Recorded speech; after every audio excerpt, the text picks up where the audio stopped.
Next बच्चों आप लोगों ने एक चीज देखनी है, एम्फीबोलिक पाथवे किसे कहते हैं और तीसरी साइकिल या सिट्रिक एसिड साइकिल को एम्फीबोलिक पाथवे क्यों कहा जाता है। बच्चों आप लोगों को याद होगा, आप लोगों ने शायद बायोकेमिस्ट्री 1 में एक टर्मिनोलॉजी पढ़ी थी, एम्फीपैथिक। एम्फीपैथिक आपने उन कंपाउंड्स को कहा था जिनमें पोलर और नॉन पोलर दोनों तरह के ग्रुप्स प्रेजेंट होते हैं। उसके बाद हमने जब अमाइनो एसिड्स पढ़े थे तो अमाइनो एसिड्स को आपने एम्फोटेरिक कंपाउंड्स कहा था। एम्फोटेरिक वो कंपाउंड्स होते हैं जिनमें एसिड और बेस दोनों किस्म के ग्रुप्स प्रेजेंट होते हैं। अब आप एक और टर्मिनोलॉजी पढ़ रहे हैं विच इज एम्फीबोलिक। ये एक ऐसा पाथवे होता है जिसके इंटरमीडिएट कैटाबोलिक और एनाबोलिक दोनों किस्म के पाथवेज में यूज होते हैं। ठीक है, तो एम्फीबोलिक pathway is the pathway whose intermediates are used in both anabolic and catabolic pathways। तो हम ये देख रहे हैं, अभी तक हम लोगों ने ये देखा कि पीसीए साइकिल एक कैटाबोलिक पाथवे है ना, जिसमें ग्लूकोज की ऑक्सीडेशन हो रही है, और हमें ये लग रहा था कि ये जो है वो कैटाबोलिक पाथवे के ये इंटरमीडिएट जो है ऑक्सैलोएसीटेट, मैलेट, फ्यूमारेट, सक्सिनेट, ये कैटाबोलिक पाथवेज के इंटरमीडिएट है। लेकिन अब मैं आप लोगों के सामने ये चीज एक्सप्लेन कर रही हूँ कि some of the intermediate of the TCA cycle वो इस कैटाबोलिक पाथवे में ही यूज नहीं होते, बल्कि वो एनाबोलिक पाथवे में भी यूज होते हैं। दैट्स व्हाई हम टीसीए साइकिल को एम्फीबोलिक पाथवे भी कहते हैं। तो लेट्स सी सम एग्जांपल्स कि वो कौन से इंटरमीडिएट्स हैं और वो किस तरह से जो है वो एनाबोलिक पाथवे को फैसिलिटेट करते हैं। मैं पहले उन इंटरमीडिएट से स्टार्ट करती हूँ जिनके बारे में आप ऑलरेडी पढ़ चुके हैं। अभी आप लोगों ने जो है वो कुछ लेक्चर्स पहले ग्लूकोनियोजेनेसिस के बारे में पढ़ा था, और ग्लूकोनियोजेनेसिस में आपने ये चीज देखी थी कि आपके पास if you have an excessive amount of oxaloacetate, so this oxaloacetate can be converted into the phosphoenol pyruvate। Definitely वो oxaloacetate कहाँ से आएगा, पायरोवेट से आ सकता है। ये आप देख सकते हैं कि अगर आपके पास एक्सेसिव अमाउंट ऑफ पायरोवेट है तो there is an enzyme pyruvate carboxylase जो कि इसको कन्वर्ट कर सकता है oxaloacetate में, और oxaloacetate जो है वो एक पीसीए साइकिल का इंटरमीडिएट है, जिसे कैटाबोलिक पाथवे में यूज नहीं होगा, बल्कि ये आपके पास फर्दर जो है वो फॉस्फोइनोल पायरोवेट में कन्वर्ट हो सकता है और फिर ग्लूकोनियोजेनेसिस के प्रोसेस के थ्रू जो है वो ग्लूकोज की प्रोडक्शन कर सकते हैं। तो production of glucose is an anabolic pathway. तो आप कह सकते हैं कि ऑक्सैलोएसीटेट एक तरफ पीसीए साइकिल या कैटाबोलिक पाथवे में भी यूज हो रहा है और दूसरी तरफ यही ऑक्सैलोएसीटेट थ्रू फॉस्फोइनोल पायरोवेट ग्लूकोनियोजेनेसिस या एनाबोलिक पाथवे में भी यूज हो रहा है। This is the one example. इसके अलावा आप यहाँ से एक एग्जांपल ले सकते हैं, alpha ketoglutarate. This alpha ketoglutarate can be converted to the glutamate. आपने ये चीज पढ़ी थी अमाइनो एसिड्स में कि आपकी बॉडी के अंदर there are some amino acids which are non essential amino acids. और जब भी हम नॉन एसेंशियल अमाइनो एसिड्स की बात करते हैं, हम ये कहते हैं कि नॉन एसेंशियल अमाइनो एसिड्स ऐसे अमाइनो एसिड्स हैं जो कि अगर आप अपनी डाइट में नहीं भी लेते तो आपकी बॉडी उन्हें बना सकती है। Body can manage the deficiency of these amino acids. तो आखिर बॉडी इन अमाइनो एसिड्स को कहाँ से बनाती है, ये क्वेश्चन है। एक्चुअली हमारी बॉडी के अंदर देयर आर सम इंटरमीडिएट्स जिनकी अमाइनेशन करवाने के बाद या उनमें अमाइनो ग्रुप ऐड करवाने के बाद ये अमाइनो एसिड में कन्वर्ट हो सकते हैं, and one of the example is alpha ketoglutarate. यानी अगर आपकी बॉडी के अंदर ग्लूटामेट की डेफिशिएंसी है तो there is an enzyme glutamate amino transferase जो कि क्या करेगा, ग्लूटामेट को प्रोड्यूस करेगा। ग्लूटामेट को कहाँ से प्रोड्यूस करेगा, अल्फा कीटोग्लूटारेट के ऊपर अमाइनो ग्रुप ऐड करा देगा। तो अल्फा कीटोग्लूटारेट किसमें कन्वर्ट हो जाएगी, ग्लूटामेट में। इट मीन्स कि अल्फा कीटोग्लूटारेट सिर्फ पीसीए साइकिल या कैटाबोलिक पाथवे में यूज नहीं हो रही, बल्कि ये anabolic pathway building of amino acid में भी इंपॉर्टेंट रोल प्ले कर रही है। और वंस आपके पास ग्लूटामेट प्रोड्यूस हो गया, ये ग्लूटामेट जो है वो प्यूरिन की बायोसिंथेसिस में भी यूज हो सकता है, और ये जो है वो आपके पास बाकी जो नॉन स्टैंडर्ड अमाइनो एसिड्स हैं, sorry non essential amino acids हैं, उनकी बायोसिंथेसिस में भी यूज हो सकता है। So again we are referring to a intermediate of PCA cycle जो कि कैटाबोलिक के साथ साथ एनाबोलिक पाथवेज को भी फ्यूल कर रहा है, वहां पे भी यूज हो रहा है। Third example is succinyl coenzyme A जो कि एक तरफ पीसीए साइकिल या कैटाबोलिक पाथवे में यूज हो रहा है, तो दूसरी तरफ वो एक anabolic pathway which is the biosynthesis of heme या porphyrin rings of the heme, यहाँ पे यूज हो रहा है।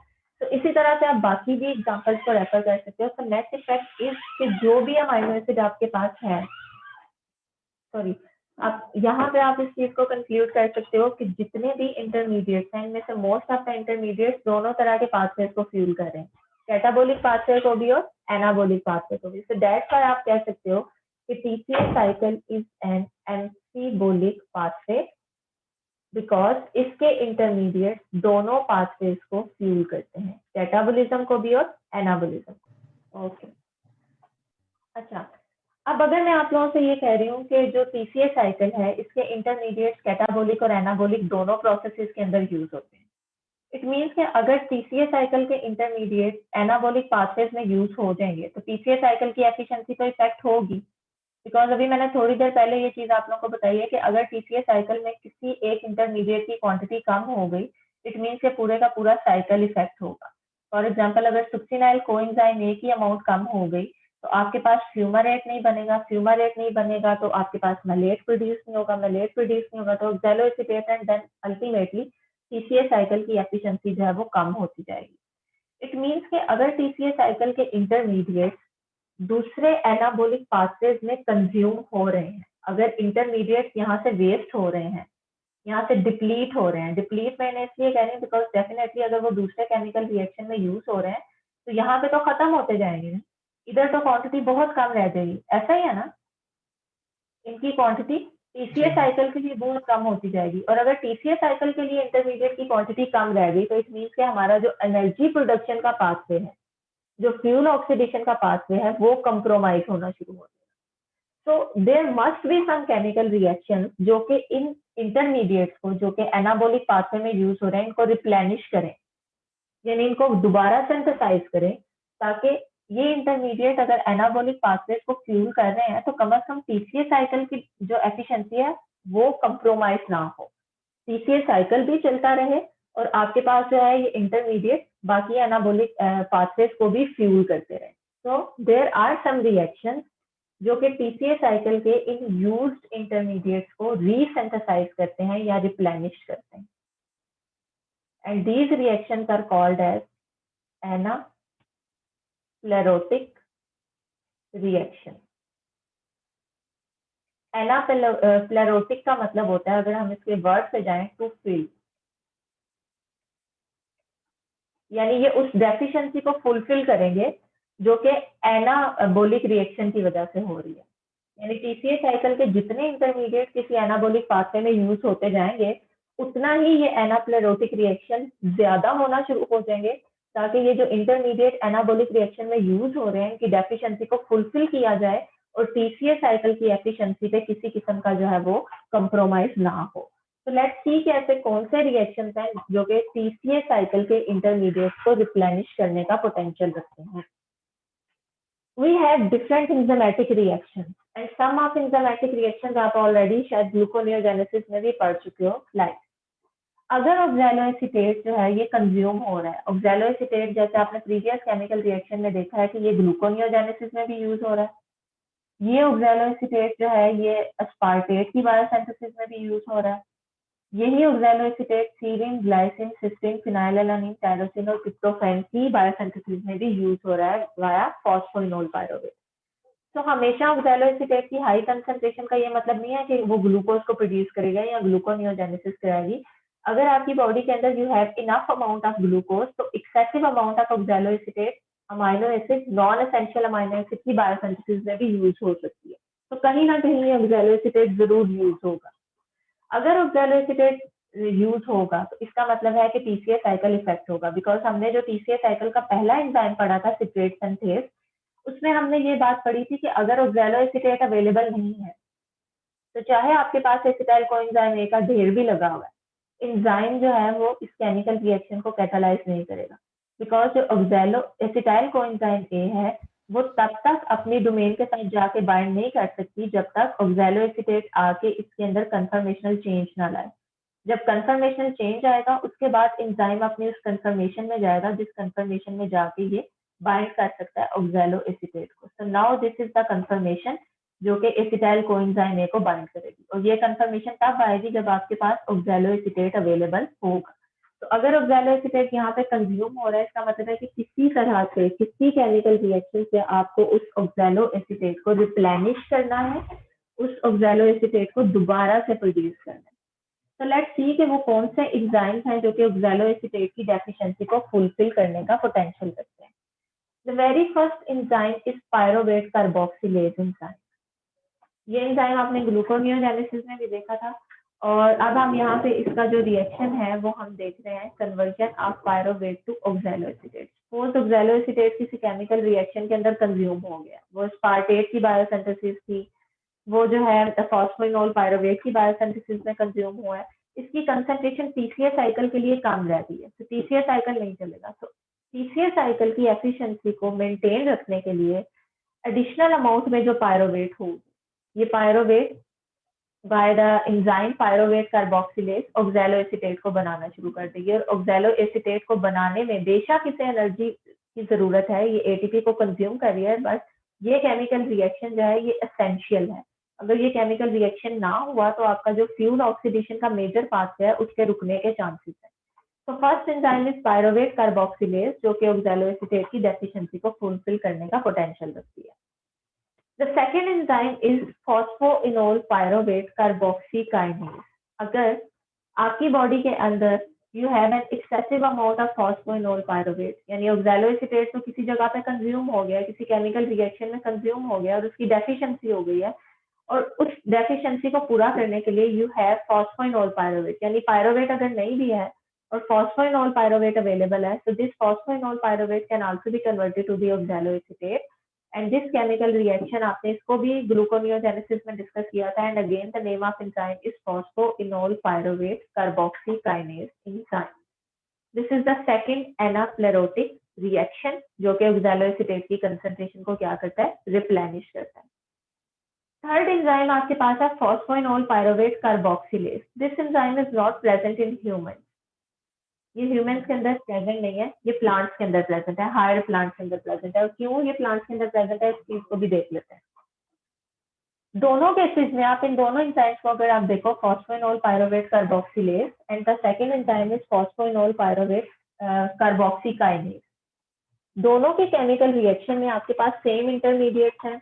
लाइक दोनों केसेस में आपके पास फॉस्फोइनोल पायरोवेट है, दोनों केसेस में आपके पास कार्बन डाइऑक्साइड है, लेकिन इस केस में आप ये देखते हैं कि जब आपकी फॉस्फोइनोल पायरोवेट की कार्बोक्सिलेशन होगी, यानी इसमें आके कार्बन डाइऑक्साइड अटैच होगी, तो इसमें जो ऑलरेडी अटैच एक फॉस्फेट ग्रुप है, फॉस्फेट ग्रुप वो मीडियम में in the form of inorganic phosphate release हो जाएगा।